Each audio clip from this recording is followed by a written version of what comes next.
সরানো বাবা। Hi, hello, good morning. এগুলো বাথরুমে দিতে হবে, এখন মেয়েরা না বাথরুমটা পরিষ্কার করতে হবে, বাথরুমের অবস্থা প্রচুর খারাপ। এখন কিন্তু মুখ ধুইনি, জাস্ট মুখ ধুয়ে ধুইনি, তার আগে এখন কিন্তু চা খাইনি, কিচ্ছু খাইনি। মানে ঘুম থেকে উঠে ঘর দোর পরিষ্কার করলাম, করে এখন এই গামছাটাকে ধোবো, ধুয়ে মুখ ধোবো, ব্রাশ করবো। আর এই গরমে মানে দিনে 4-5টা করে নাইটি ছাড়তে হচ্ছে, সেগুলো ধোয়া হয়ে গেছে, সেগুলো তোমাদের সাথে শেয়ার করা হয়নি। তো এখানে দেখো মুখে ব্রাশ ঢুকিয়ে দিয়েছি, আর এখন বাজে কিন্তু সকাল 10টা থেকে 10:30 বেজে গেছে, আর এখনও কিন্তু আমি চাটা কিচ্ছু খাইনি। তবে ভাবলাম বাসি গামছাটা পরে আছে, আগে জল কাচা করে মুখটা ধুয়ে ওকে মেলে তারপরে চাটা বসাবো। ঘরের কাজকর্ম হয়ে গেছে, বিছনা ফিছনা ঝেড়ে দিয়েছি, সেগুলো তোমাদের সাথে দেখাবো। দাঁড়াও আগে এগুলো ধুয়ে নিই। আর বাসি গামছা কি বলো তো, মুখ টুক মোছা হয় তো, যত ঘরে 4-5টা গামছা সব মানে একদম সকালবেলা উঠে সব জল কাচা করে দিই আমি, কেন সারাদিন ওটা দিয়ে মুখ টুক মোছা হয়। তো যাই হোক, এখানে দেখো এগুলো ধুয়ে চলে যাব চা করতে। অনেকটা বেলাও হয়েছে জানো তো, অনেকটা বেলা হয়ে গেছে। ভাবো এত বেলা, রাতে ঘুম আসে না, সকালে উঠতে পারি না, এই জ্বালা। এত বাইরে ঝকমকে ঝকমকে রোদ, এটা বাইরে দিয়ে এইভাবে মেললে যাবে? দাঁড়াও, এইভাবে যাবে? এখান থেকেই মেলে দিই, আর বাইরে যেতে ইচ্ছা করছে যাবে গেছে। তো দেখো এখানে একটা এরকম কত সুন্দর অ্যালোভেরা গাছ, হেভি লাগছে না দেখতে? অ্যালোভেরা গাছটা দারুণ লাগছে। আর এখানে দেখো একটা গাঁদা গাছ লাগিয়েছি, আর এটা তুলসী। তো চলো, হাঁপিয়ে গেছি, মুখটা এখনো কিন্তু ধুইনি, মুখটা ধুয়ে ফ্রেশ হয়ে আবার। তো দেখো এখানে মাছ বের করা আছে, এই যে ফ্রিজ থেকে মাছ বের করে রেখে এসেছি। আর এই যে এখানে আছে চিংড়ি মাছ, চিংড়ি মাছগুলোকে বাছতে হবে। এখানে 500 চিংড়ি আছে, বড় বড় সাইজের চিংড়ি, দেখছো?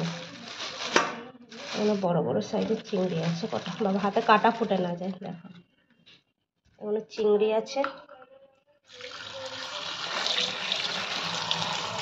তো রান্না করব, তার আগে এখন একটু খাবো চা, বুঝেছো? চা খাবো। আর কালকে পয়লা বৈশাখ, তো আমাদের এখানে এখন থেকে খাসির মাংস লাইন হয়ে গেছে, তো পাঠিয়েছি খাসির মাংস আনতে 1 কেজি। তো খাসির মাংসটা আসবে, ওটা ধুয়ে রাখবো। আর এখানে মাছগুলো বের করে রেখেছি।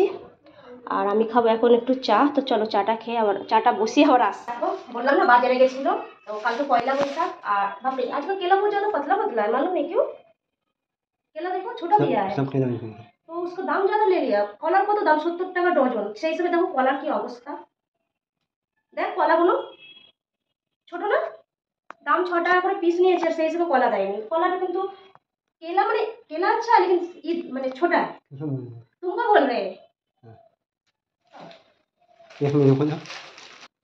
তো দেখো এখানে আছে পাউ দিয়ে, পাউ এটা দিয়ে বাটার দিয়ে ভেজে কলা দিয়ে খেতে কিন্তু সেই লাগে। আর একটা জিনিস দেখাই, আসো। খাসির এখানে কিন্তু দাম বেড়ে গেছে, 840 টাকা না, 840 টাকা করে পড়ে গেছে। দেখো এখানে ফোকাস করো, 840 টাকা খাসি। দেখ খাসি তো আচ্ছা है। দেখো এটা হচ্ছে লালি পিস, দেখছো? এটা লালি পিস খাসির। খাসির মাংসটা ভালো, কিন্তু দামটা বেশি নিয়েছে। রিয়াজি খাসি এগুলো, দেখছো? রিয়াজি খাসি। অনেকদিন ধরেই খেতে ইচ্ছা করছে মটন, মটন তো বেশি খাওয়া ভালো না। আর আমি যাবো ডাক্তারের কাছে গিয়ে নাম লিখিয়ে আসা হয়েছে। আর আসার পথেই খাসি নিয়ে আসা হয়েছে, দেখো পয়লা বৈশাখের জন্য। তো চলো আমি চাটা খাই, চাটা কিন্তু শুকিয়ে যাচ্ছে। বন্ধুরা দেখো এই মাত্র বাজার থেকে এসেছি, আর এই মিষ্টিগুলো ফ্রিজে 2 বাক্স যাই হোক করে শেষ করেছি। এখনও এখানে মিষ্টি দেখো এখানে কতগুলো রয়েছে, এখানে একসাথে 2 পিস করে ধরা রয়েছে। এই যে কেউ মিষ্টি খাওয়ার নেই, আমি তো খাই না, আমার ভালো লাগে না। আর এখানে কালকের একটু ডাল, এখানে ভাজা, এগুলো রাখা আছে। তো দেখো জল শেষ হয়ে গেছে, জলওয়ালাকে ফোন করে দিয়েছি, জল চলে আসবে। আর এখানে এত আলু পেঁয়াজ আছে, এগুলো সব তো দিদি দিয়ে গেছিলো। আলু পেঁয়াজগুলো দিদি দিয়ে গেছিলো বলে আর কোনো ঝামেলা নেই। বেড ফেড সব গুছানো হয়ে গেছে, খালি চান করে ভগবানকে পুজো দিতে হবে। আর এখানে চা বসিয়ে দিয়েছি, চাটা হলে খেয়ে নেবো। আর দুপুরে রান্নাবান্না তো বলেই দিলাম, মাছ হবে আর চিংড়ি মাছ হবে, একটা ভাজা হবে আর ভাত হবে, দুপুরের লাঞ্চ এটাই হবে। আর দেখি কিছু যদি আর করতে পারি। আর কালকে তো পয়লা বৈশাখ, হ্যাপি পয়লা বৈশাখ সবাইকে। শুভেচ্ছা, সবাই ভালো থেকো, হ্যাপি থেকো। চলো এখনের মতন এখানেই রাখটা আর বড় করবো না, ছোট্ট একটা ভিডিও। তোমরা ভালো লাগলে দেখো, লাইক করো, ঠিক আছে? টাটা।